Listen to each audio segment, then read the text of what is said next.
Okay, I'm going to try to make this short as sweet as possible. Keyword as possible. So this is a little bit long. I do apologize, but anywho, let's kick off Monday Night Raw as we kicked off and Mr. Raw general manager, who's now longer on Hornswoggle apparently, said that he's upset and that he's not going to let the future WWE rest in the hand of washed up superstars. Even though you still have Mark Henry, Kane, Big Show, all on your current roster. Lesnar was a part-timer, of course, God forbid. He makes the new definition of part-timer, good lord. And just, good lord, man, just... So out comes... I'm like, oh god, it's going to be a 20-minute segment, isn't it? What was it, guys? A 20-minute segment. Comes out there, talks about how, just like what the Monarch General Manager and Brock Lesnar have in common, they show up once a year.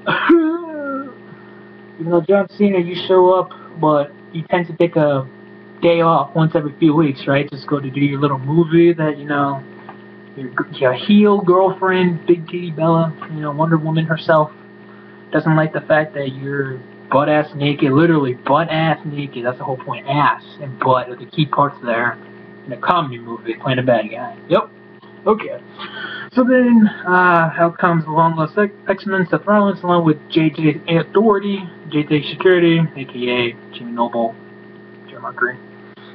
And basically Seth Rollins says that he reminds that he eliminated John Cena at Survivor Series, even though, let's forget plot hole there, that the Big Show not only had an ironclad contract, but he turned heel on John Cena, and they're not feuding. Granted, I'm glad, thank God they're not feuding, because we've only seen that 8 trillion times.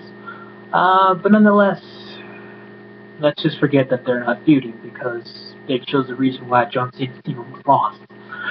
So, he's basically, Seth Rollins says that he wants the Authority to come back. Cena says, oh, please, like a freaking 10-year-old. And again, look what John Cena's wearing. He's been wearing for the last several years, or close to a decade, really.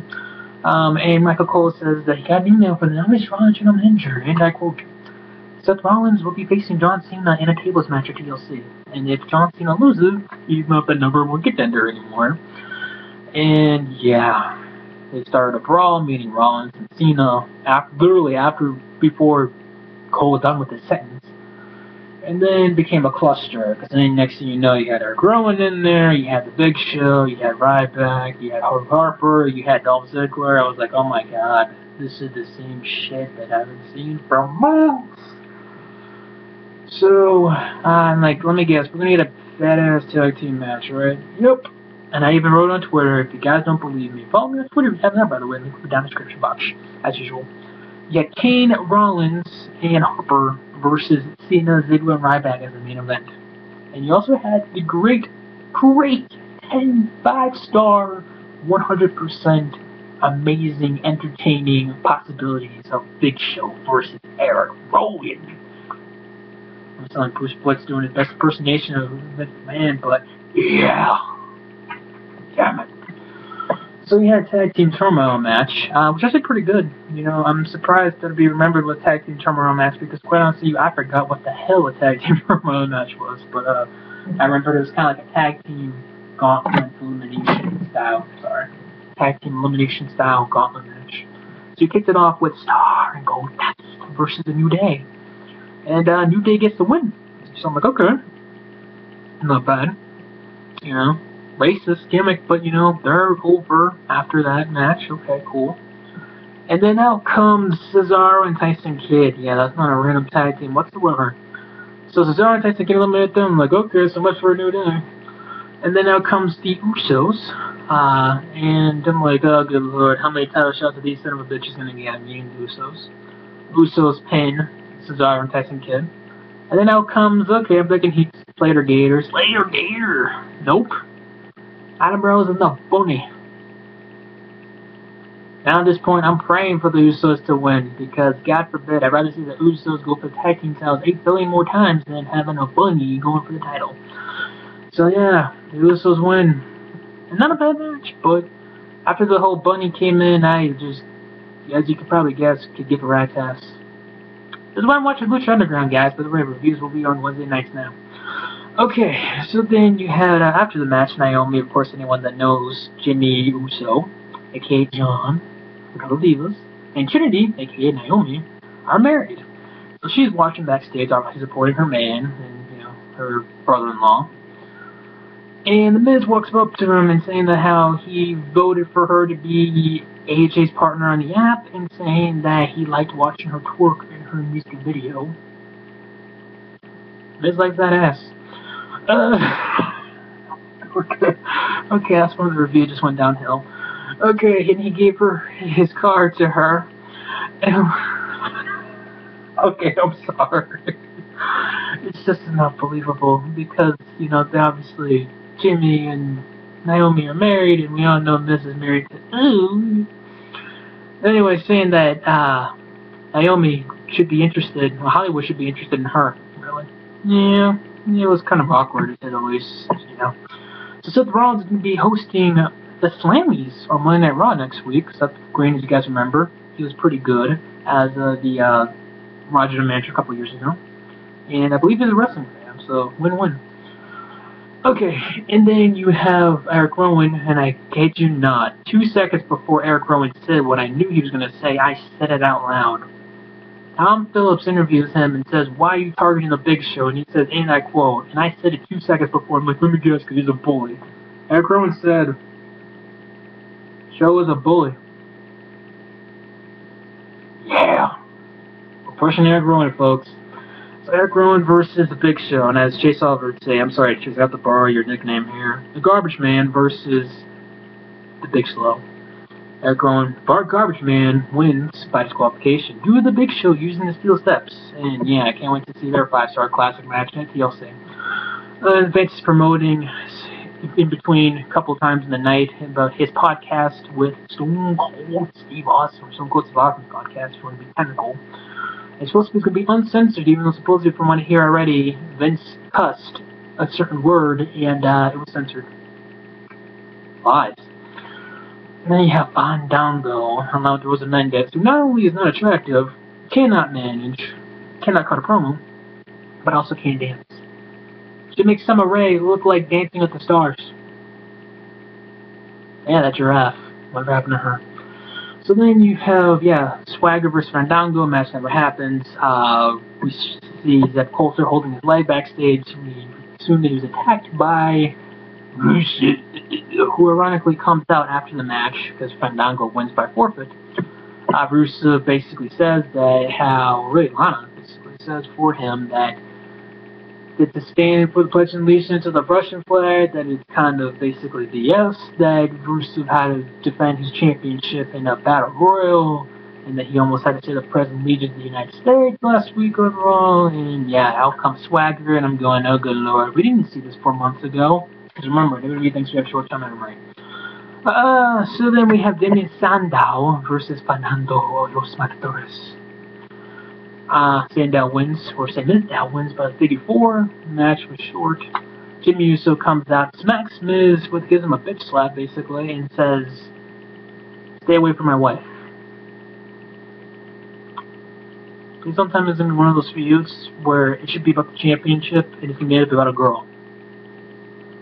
Remember the 12-year-old Miss Brooks? That happened several years ago for the WWE Championship. Granted, that was like shoved down a goddamn throat. She was apparently more important than the WWE title.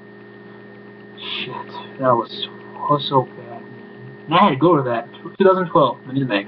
Then you have Bray Wyatt versus R-Truth. He's going to admit, I probably guessed, this match lasted like 2 minutes. Bray Wyatt wins versus Fabio.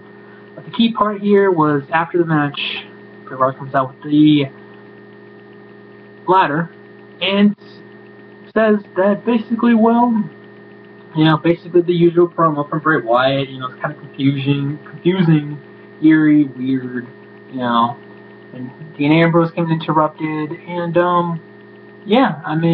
basically building up for obviously the TLC match in a few weeks, so, at first, obviously, you guys know me, I wasn't a huge fan of this feud because I felt like WWE was being so lazy to this. Now they're actually putting some, it's not just, oh, your dad was in jail, did your dad still give you postcards, like, going down the family route again, but, you know what, at least they're doing something of it, and I'm sure they're going to beat the holy hell out of each other at TLC, so I'm fine with that. And now comes the Bella twins. Hippie Bella, along with her twin champion sister, Big Titty Wonder Woman Bella, versus the 12-year-old Mitch Bitchy Brooks. Well, remember, guys, last week said that talent's not sexually transmitted, even though she's married to a man who was champion for over a year. And Naomi as her tag team partner. In short Divas match, AJ wins. Miss 12-year-old Brooks wins by the Black Widow on Nikki. And I'm thinking, okay, if this was last week, I'd be fine with that. But you have 2 weeks to go with the pay-per-view. Exactly 13 days. So what the hell are they going to do next week? Let me guess, AJ's going to say that Nikki slipped her way to the top. Oh wait, she already hinted that. What else are you going to do now? Oh god, so then you get Paul Heyman from WWE headquarters, and he basically reminded us that, again, Brock Lesnar is the WWE World Champion, and saying that, that they don't forget him and his client Brock Lesnar, do not forget about the curb stomp that Lesnar received, thanks to Seth Rollins at 9 Champions, and obviously he doesn't forget that John Cena is #1 contender for the WWE World Heavyweight Championship, and things could change at TLC. That's alright. Then you go to the main event. Big guy. Dolph Ziggler versus Mr. Rollins. Yeah. And Carper and Kane. Not concession Kane, just him. And not a bad, decent tag team match. Sorry, I just kind of had a brain fart just now for some odd reason. Decent main event tag team match. It was alright. Cena right back. Ziggler win after Ziggler. He gets the win on Luke Harper. And then basically you saw exactly what was in the intro, which I basically said should have been the outro, the ending of Raw. So basically you had the beginning of Raw and the ending of Raw the same exact way. Big Show, Luke Harper, Eric Rowan, Kane, John Cena, Dolph Ziggler, all brawling in the ring. We just saw this at the beginning of the show for 20 goddamn minutes. In a 20-minute segment, not for 20 minutes of brawling, but yeah. Eric Rowan, Garbage Man, beat up on at the Big Show, and I'm going, oh my god, they're actually pushing Eric Rowan. Now people are saying, oh, he's a young star. Yeah, he's young, but do you really think Eric Rowan's a star? If you think he's a star, you need Jesus, okay? You need Jesus. I'm just going to put it that way. Anyways, overall, this Raw, to me, not that very good. Not good at all. It had a few interesting parts. I mean, Ambrose and the Ambrose and Bray Wyatt, Joker's son, Bray Wyatt, and, the tag team turmoil match. I mean, the concept of it was kind of nice, but everything else about tonight was just seemed off. So, I mean, let's face it, they cared more about Vince McMahon and Stone Cold Steve Austin's podcast than tonight's show. But hey, you know what? I'd be more interested in that than this episode of Raw. So anyways, that's it for me. Hope you guys enjoyed the video. Later.